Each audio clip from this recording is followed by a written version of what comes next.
Heat is the largest killer in terms of climate impacts. Part of my origin story is growing up in communities that look like and have some of the same challenges that I'm working with current communities on. Dr. Sheila Foster, she is a professor at Columbia. She is an expert in environmental and climate justice, land use, local government, and collaborative governance regimes. She's been at the forefront of law and policy and governance innovations, serving as an advisor, co-chair, and expert for various global and local initiatives on urban resilience, sustainability, and equity. We were hopeful to use those kinds of tools in the places that I'm working, but now those are no longer as robust.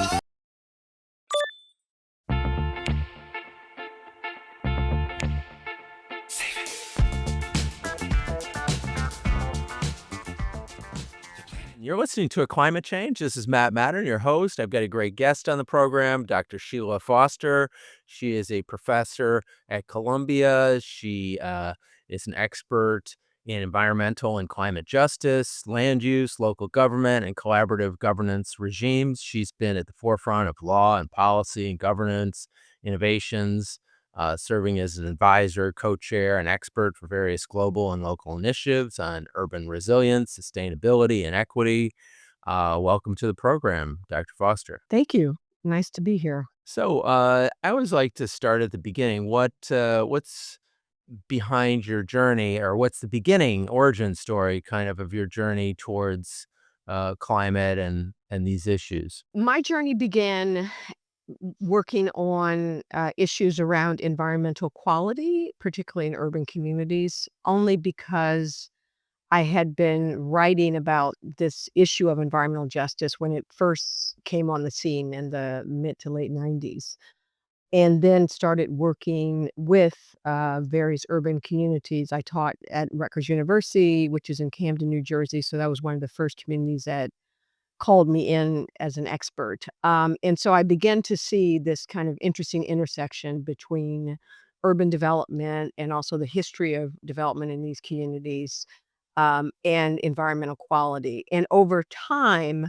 as we all became more aware of climate change, then I began to work with some of these same communities, including here in New York, on the impacts of climate change in those communities and finding out that they suffer more from some of those impacts than others. So it's been an evolution of experience as well as knowledge.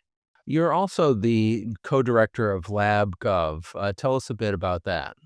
LabGov is a applied research lab with colleagues in Europe and also other parts of the globe, basically, that are working on a model of co-governance and really trying to understand how communities that are impacted by a host of concerns, which include climate, environmental quality, but also housing, and vacant land, for instance, how those communities can work with governments, the private sector, universities, and others to collaboratively revitalize themselves and to collaboratively look for policy and other solutions. So we started working in Bologna, Italy, with the city of Bologna on a regulation there that created pacts of collaboration between the city and nonprofits in various communities, foundations, and universities to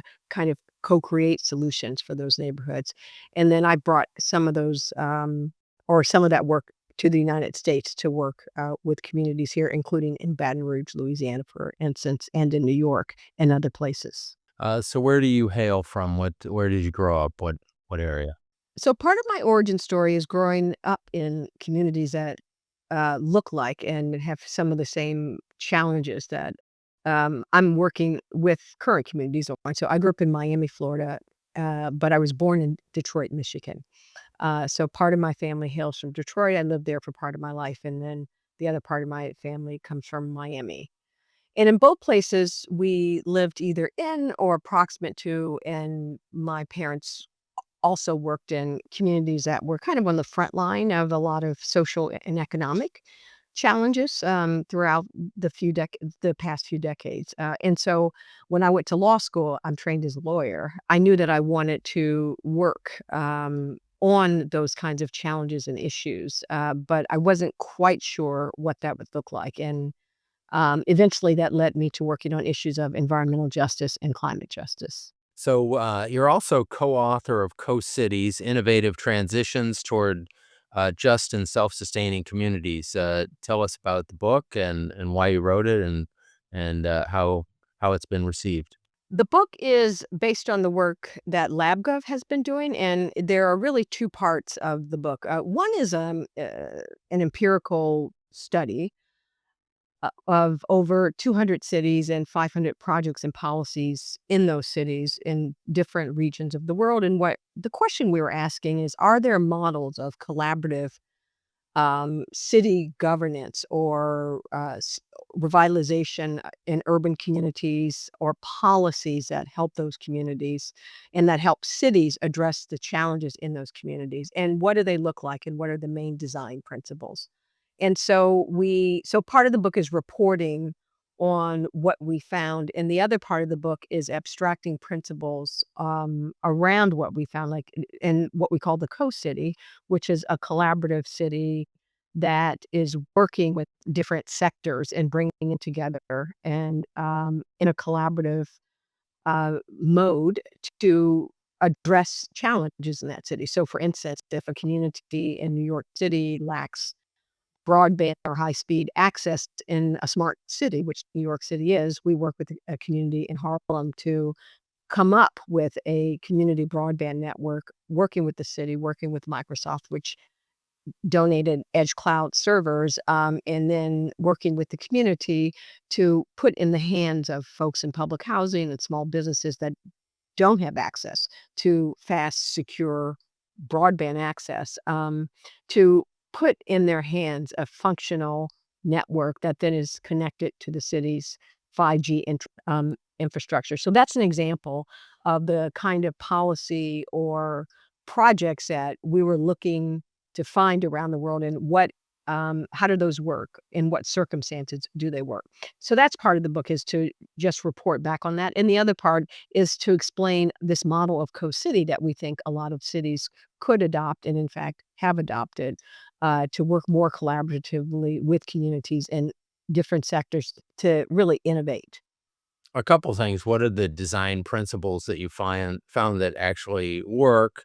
And then also curious as to the broadband and its connection to environmental issues. Sure. So some of the design principles that we found work are, for instance, what we call collective governance or co-governance, and governance just means who makes the decision. So in the example of the broadband, the community high-speed broadband edge cloud network, the fact that community institutions, in that case, an institution called Silicon Harlem, and small businesses and residents have a real role in not just co-designing that network, but also continuing to make decisions as the network is up and running, a kind of stewardship role. So collective governance is that it's not just a centralized, it's not a legacy provider, it's not the city, but it's rather a number of people coming together to decide what the network look like, what kind of services it delivers to match the needs, and also, as it's being managed, going forward, who's involved in that. So collective governance. The What we also found is that you need an enabling environment. What we call an enabling environment, meaning you need some policy or law or city program that enables this collective governance. We also found that it was important to involve different actors, what we call this five actor model, that usually who we see involved are, the public sector, the private sector, the business sector, the knowledge sector, university, and then what we call social entrepreneurs in communities. And we also found the importance of access to technology, for instance, what we call tech justice. With regard to tech justice, that access to technology is very important. And even if communities are involved in what's called mesh networks. So there are mesh networks all over the world. And there's a famous one in Red Hook. There are a number in Europe. where communities that, again, are not well connected are connecting themselves through these mesh networks. So those are some of the principles that, um, that mark what we call the co-city, right? That you need collective governance, that you need an enabling environment, that you need access to technology, that you need the involvement of multi sectors, for instance, to innovate on solutions that meet the increasingly diverse communities and the different challenges that communities are facing in a heavily urbanized world. Centralized governments are really struggling to meet the needs of these diverse communities as we increasingly agglomerate in cities. So the book really is taking that on and trying to provide a solution in doing so in a way that's not romantic, but says that these can work in some places under certain conditions. Well, I guess, going forward in the next, few years, there'll be more opportunities for cities and states to lead the way in the environmental movement in the US, and how do you see that happening? That's right. I think as we see the federal government pulling back, particularly with regard to funding, but also with regard to programming, we will see, and we have seen, states and cities step up to fill that gap. So one of the things that we see happening is, and coming back to this idea of enabling environment. So if the federal government is pulling subsidies out of clean energy or the energy transition, or pulling out of what the previous federal administration was doing, was giving grants to these communities that are facing environmental and climate justice problems. We will see states, and we have seen states trying to step into that void by, again, subsidizing, let's say, energy efficient housing, or subsidizing just transition projects where communities are trying to, let's say, put solar in their community to reduce their energy burdens, and also to bring down, greenhouse gas emissions.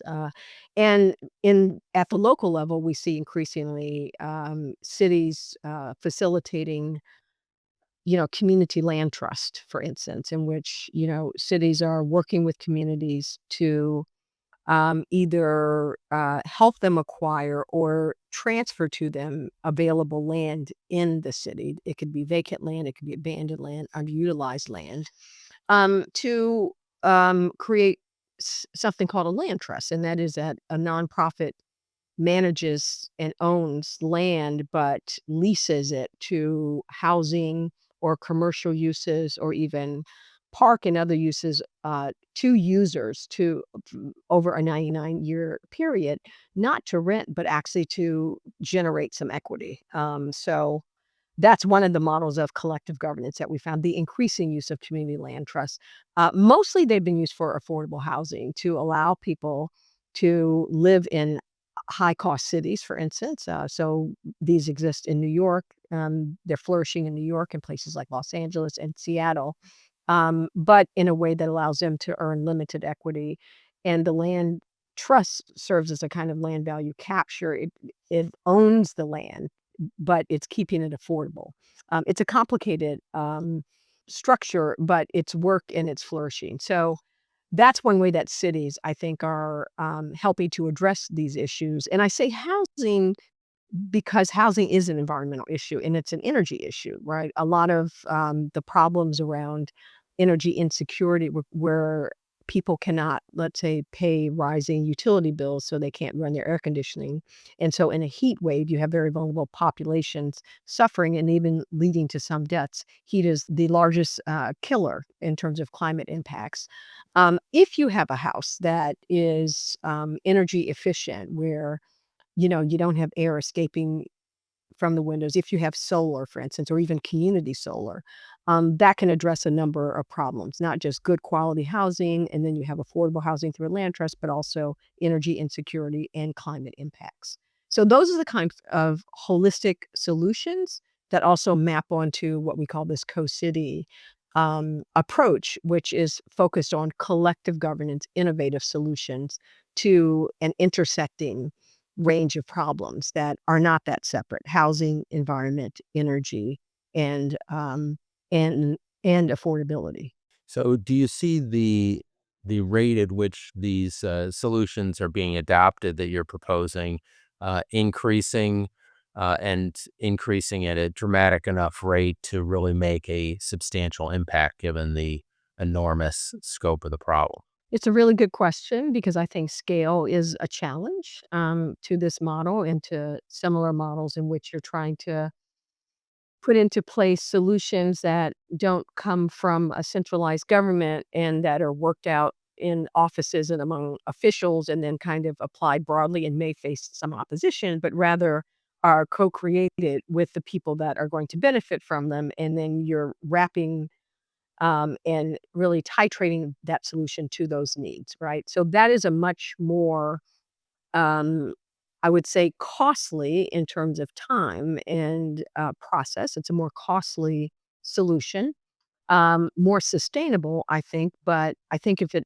takes a lot of time and it involves a lot of effort that either the local government or the community doesn't have great capacity for, you might have trouble scaling it up. And so one of the reasons that we did this empirical study, that we looked at examples of this all over the world really, is to be able to weigh in on, is this scalable, right? Is this done in enough places at the scale that it really can be a solution? And we found that in some places it is. I think the US and Europe are 2 places where you see, for instance, the explosion of land trusts. A couple of local administrations ago here in New York City, the housing department decided to give grants to community groups to plan community land trusts, to work with them to transfer land. And as a result, we went from having 2 to 3 land trusts, some of which were old, like the Cooper Street Land Trust in New York City, now to a number of them that are flourishing around the city. Some up to like 9 or 10, I think, and the same in other cities, we're seeing. So that's a model, and they're also flourishing in some European, cities, in particular in the UK, these land trusts. Community solar is another example, in large part because of an enabling environment, in particular under the Inflation Reduction Act of the last administration, but also some local programs like in Washington DC, they have a Solar for All program because of that enabling environment. So these are programs put in place to enable community solar. And what that means is that, let's say you live in a rental building or public housing or even have a single home, but your roof is not in a stable enough condition to be able to host solar.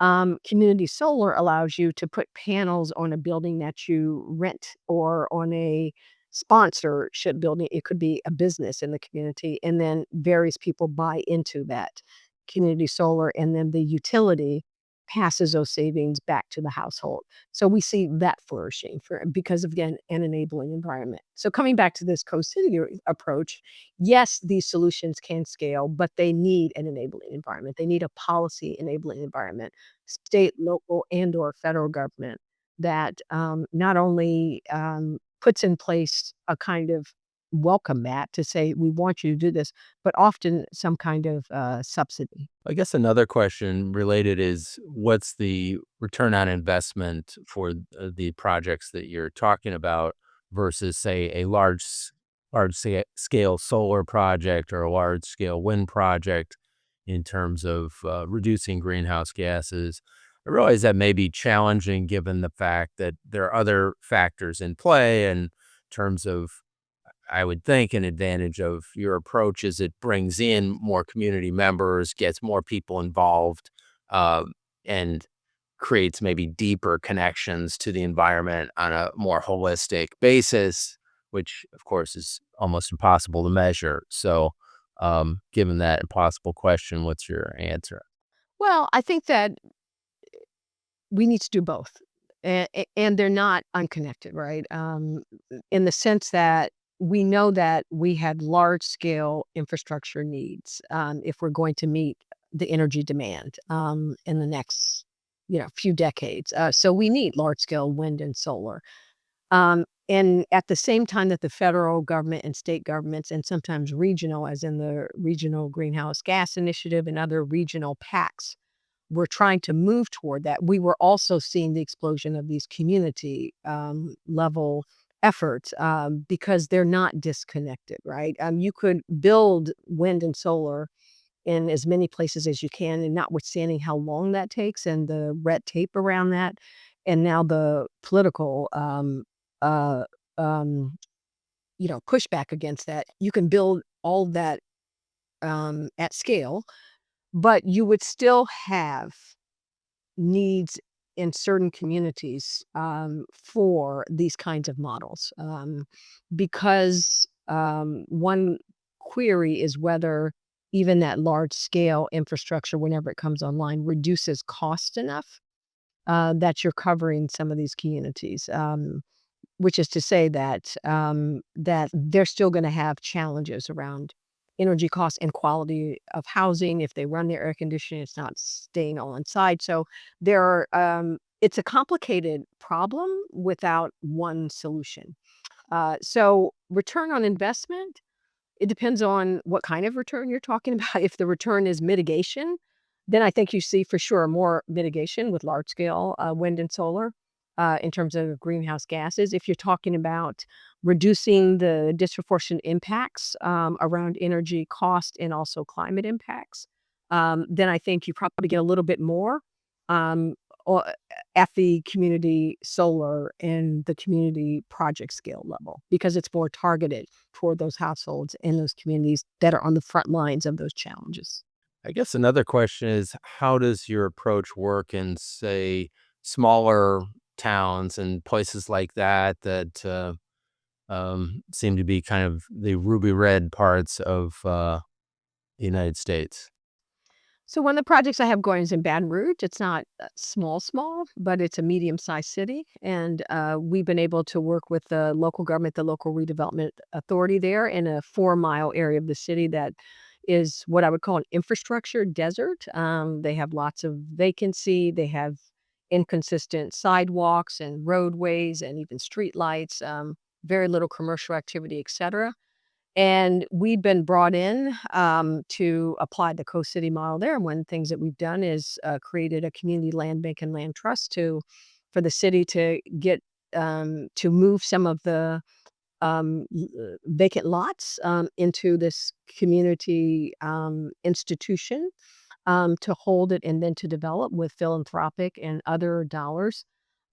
Things that so we just, opened an eco park there that would create a safe bus stop, green space, flooding relief, etcetera. We're working on building affordable housing there and also, spaces for entrepreneurship, for, commercial kitchens, etcetera.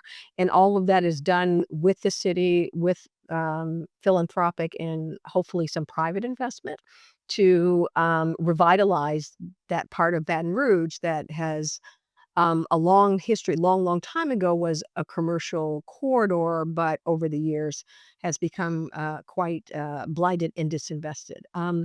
And why did the city bring us in? Because, uh, issues of mistrust in the community, private investment passing this community by, they wanted another innovative model to say, how is it that we can revitalize this and how can we do it with the community and meet their needs and restore trust? So if it can work, red enabling environment, and red meaning that Louisiana is a red state. The city has just elected a mayor that's not a progressive. But yet, I don't think that when it comes down to meeting people's needs, that people care too much about, whether you're red or blue, right? If you have a solution that works, they're willing to try it. So who is paying for that project in particular? Is that city government, state, federal, private, or a, a combination of all three? So we, applied with the city for a $5 million seed grant from JP Morgan's Chase Advancing Cities Award. And so we applied with a collaborative with the local redevelopment authority, ourselves, a CDFI, a community development financial institution. They're called CDFIs, and others in the community for this $5 million award to seed a lot of these projects. And we were awarded that back in 2020, I believe, 2021. And we've leveraged that to bring in additional dollars and are still bringing in additional dollars through, you know, various programs, federal, state, but as well as other foundations. And what have you started to see the results as being, and how do you see that kind of blossoming going forward? Going forward, we have plans to build 10 new housing units. I talked about the park. That was the kind of so one of part of the co-city approach is a quick win to restore trust and to show that it works. So one of the things we did was we had the city transfer lots and to build something that the community needed, which was, green space, flooding relief, a place for a bus stop for a new rapid bus line that the federal government was funding that would connect parts of the city and other things that they needed. We had a co-design competition, so that's up and running. We've been working with an affordable housing team there to build out these houses. We will be working with others on commercial uses. So we see this unfolding over. I mean, these none of these are quick processes, right? But we see this unfolding over the next 5 or so years to deliver, right, green infrastructure, housing, and commercial spaces that are affordable and that are co-governed by the community. This land trusts have a governance structure where you have people that are using the land on the land trust. They could be tenants or commercial businesses, um, people from the larger community, and then experts. And that's what the board entails, that will govern the land trust and the uses and the leases and the investment and the reinvestment of the dollars through that land use over time. Baton Rouge is not a tiny city. I think I lived in New Orleans for about 5 years while I was going to school, and so I recall it being around 400,000 people. Do you see this being adopted by even smaller communities? And is it feasible given the kind of amount of complexity maybe that it takes to put together these types of legal structures and projects? It could be. There's nothing in the model that would per se prevent a small rural community from doing it, except having the capacity, the expertise. And that's why so often we're called in as a team to help bring that and then to build it. But really, what matters are the assets in that community, and land is often a good asset. I would also say the social ties in a community that enable people to work together, the political willingness. And then someone needs to do the groundwork of, finding funding and investment. And again, that could be through federal state programs, that could be through foundations, including bank foundations. But and then eventually you want private investment, but private investors are not gonna come unless someone's broken ground first on other development, and they see a return on some investment, and there, I think you need more patient investors. So in terms of, well, you have opportunity zones that um, are part of the federal structure.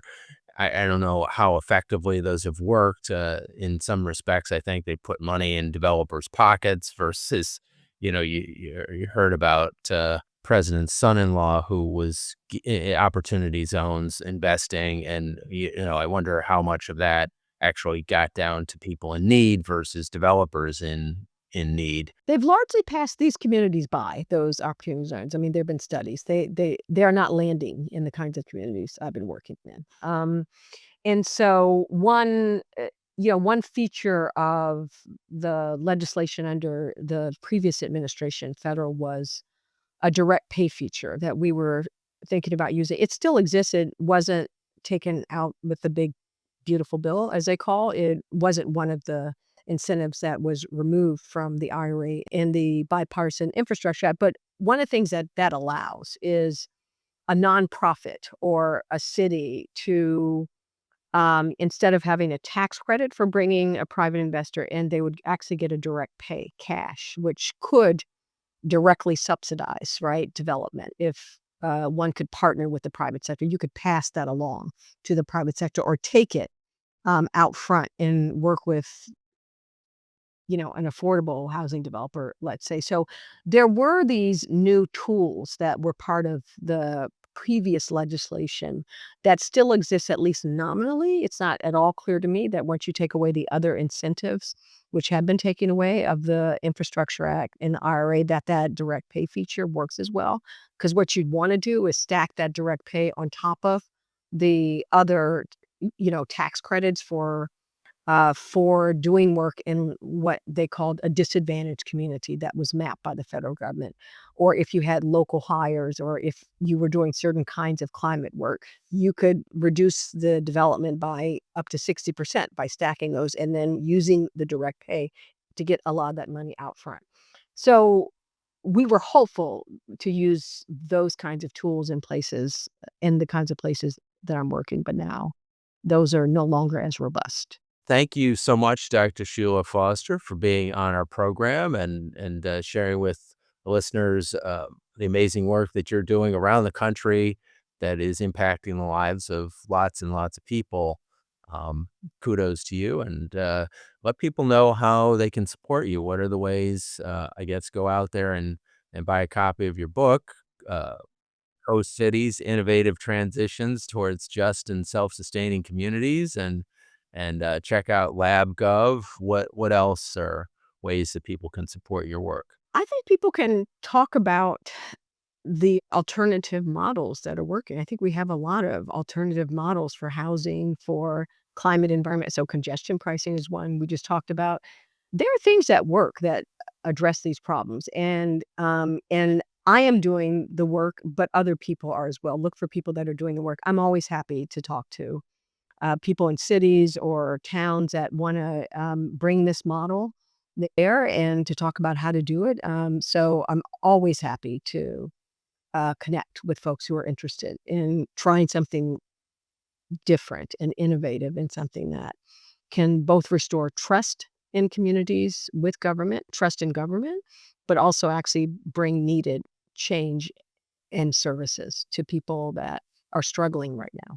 So I'm thrilled to be able to have the capacity to do this work and happy to work with anyone who's interested. Like, one last question, which would be kind of the collaboration between universities on this subject, because I see universities as being one of the most powerful set of institutions to bring about change. And what do you see kind of on the front lines of collaboration between the universities? You are doing great work at Columbia. There's great work being done at Stanford and other schools around the country. How do you see that playing out? So LabGov was founded to be university based. I think knowledge institutions and particularly large universities, but not only, have a tremendous role and an important role. And I think now we're seeing it, particularly with the rollback in federal dollars, that not just in this kind of work, but in science and in moving innovation along.